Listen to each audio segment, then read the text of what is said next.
J'ai été élevé comme un chien de combat. Puis même, il y a des chiens de combat qu'on traite mieux que ça. Pas mal mieux que ça.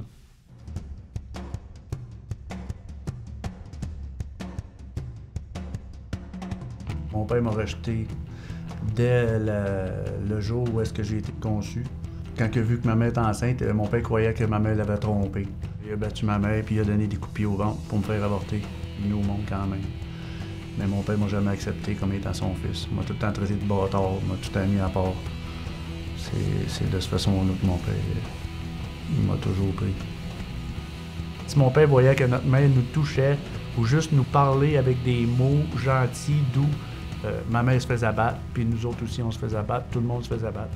C'était ça la mentalité de mon père. Il touchait pas à l'alcool, il touchait pas à la drogue, mais mon père était fou, mais à jeun. Mon père, c'est pas compliqué. S'il avait pas le temps d'aller chercher la planche, il me ramassait par les cheveux, il me lançait ses murs, puis quand j'écrasais à terre, il me ramassait à coups de pied, dans l'estomac, partout. Il me faisait à coup de poing, à coup de pied, comme s'il se battait avec un autre homme, puis j'étais un petit bout de 4-5 ans. J'ai souvent pensé que j'allais mourir. Souvent, souvent. Il savait s'arrêter assez souvent, juste à la limite. Mon père, ce qu'il m'a fait, c'était de me faire combattre contre d'autres enfants. Qu'est-ce qu'il faisait, c'est qu'il me prenait, il m'emmenait chez d'autres parents, puis il y avait des combats qui se faisaient entre les enfants, puis les parents gageaient entre eux.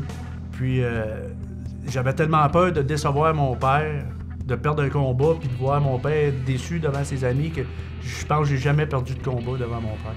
Jamais. Quand même que j'étais à terre, que j'étais plus capable, mais je venais tout le temps à bout de l'avoir, le petit garçon, parce que je préférais avoir affaire à ce garçon-là qu'avoir affaire à mon père une fois rendu chez nous.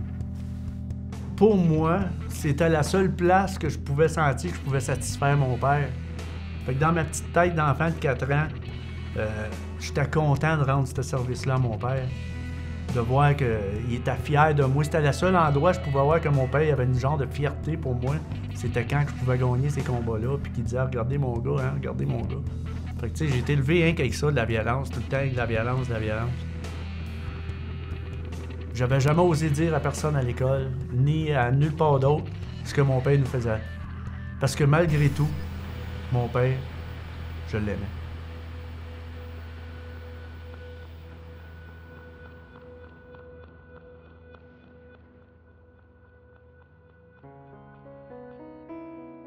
Ma mère se faisait battre souvent. Parfois, elle avait peur pour sa vie. Il y a un fameux soir où est-ce que ma mère, encore une fois, venait de se faire battre. Elle avait peur pour sa vie. Donc, elle s'est sauvée de la maison. Qu'est-ce que mon père a fait? Il a demandé à nous autres, à moi et mes 4 frères et sœurs, d'embarquer dans la voiture pour aller rejoindre ma mère. Il pleurait. J'étais écœuré de la vie. À chaque fois que là, ma mère partait, il s'en voulait là, tout à coup. Puis là, c'était la fin du monde. Puis là, il était prêt à tout faire pour avoir ma mère. Mon père parlait souvent de vouloir mourir. Il était tanné de la vie. Puis... Donc là, il dit, tant qu'à mourir, on va mourir ensemble. Puis il a donné un coup de roue de la voiture, puis il est allé fesser le char qui s'en venait face à face. Et puis le monsieur de l'autre char, il est mort.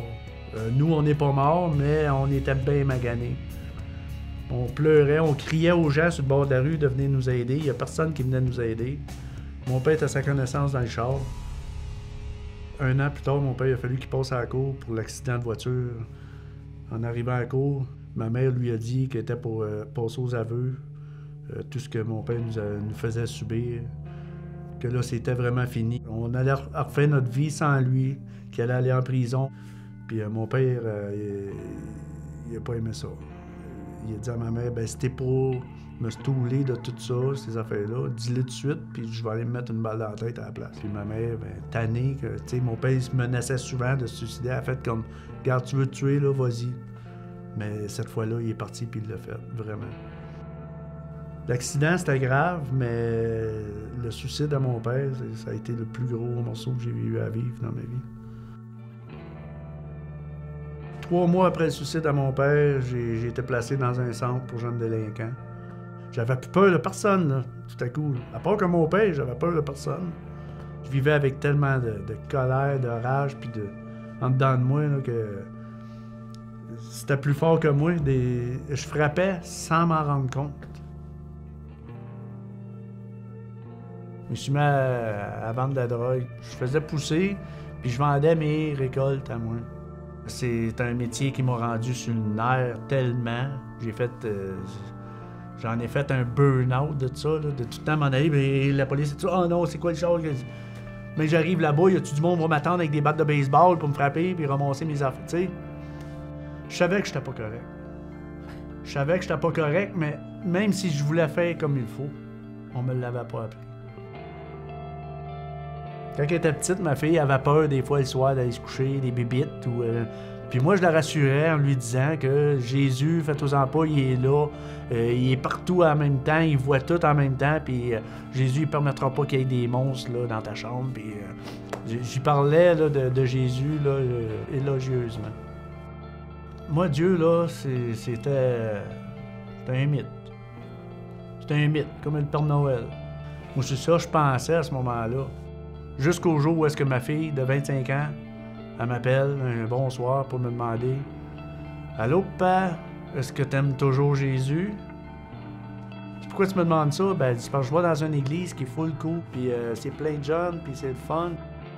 Est-ce que t'aimerais ça venir demain matin avec moi assister à une prêche? J'ai dit oui, je vais y aller. C'était dans le seul but de pouvoir passer un bout de temps avec ma fille. Mais tout le long que j'ai été assis, la prêche, tout ce qu'il disait, c'était tout pour moi. Là.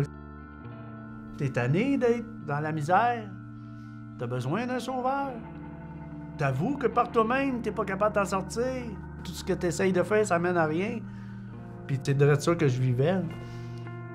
Ça fait 3 semaines que je vais à Axe 21, que j'entends parler de Dieu. Je suis dans ma voiture, puis... tu sais, écœuré de la vie, là. Tanné, là, je suis écœuré, je suis tanné. Je frappe dans mon char. Je frappe sur le top, je frappe sur le dash, puis là, je dis, viens me chercher, je veux que tu viennes me chercher, là. Tu le vois que je suis écœuré, là. Je suis à bout de la vie, là. T'es capable de tout? Ben, viens me chercher, là. Arrête de niaiser, puis viens me chercher right now.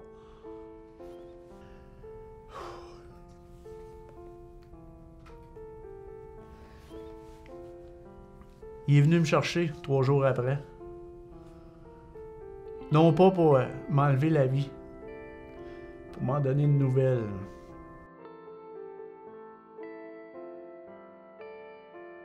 Et j'avais un petit chalet.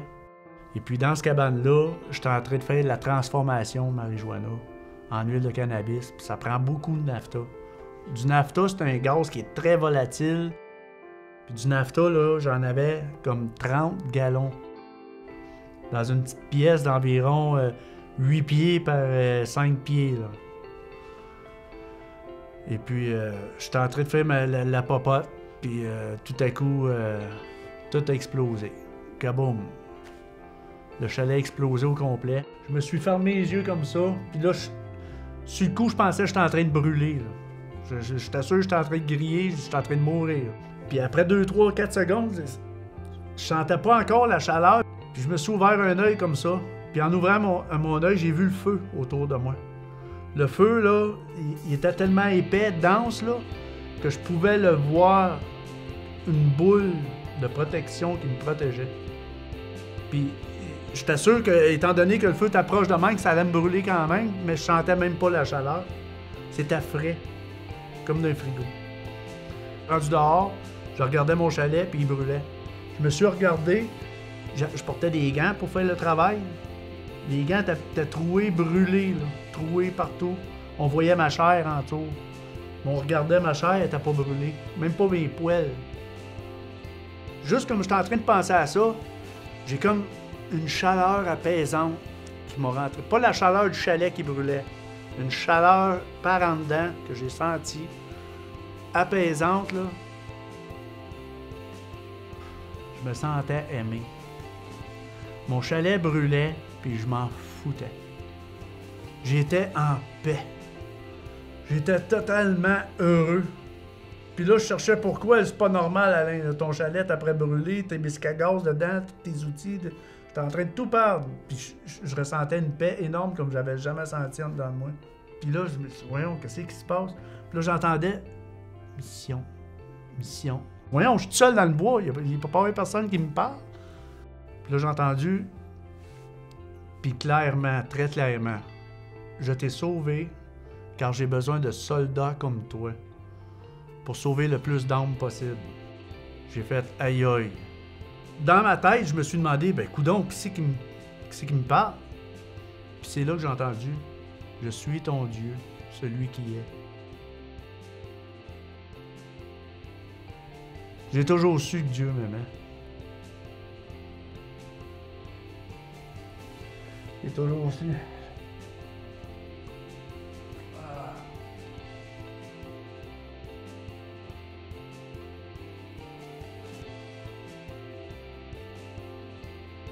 Je me sens important pour une fois dans ma vie.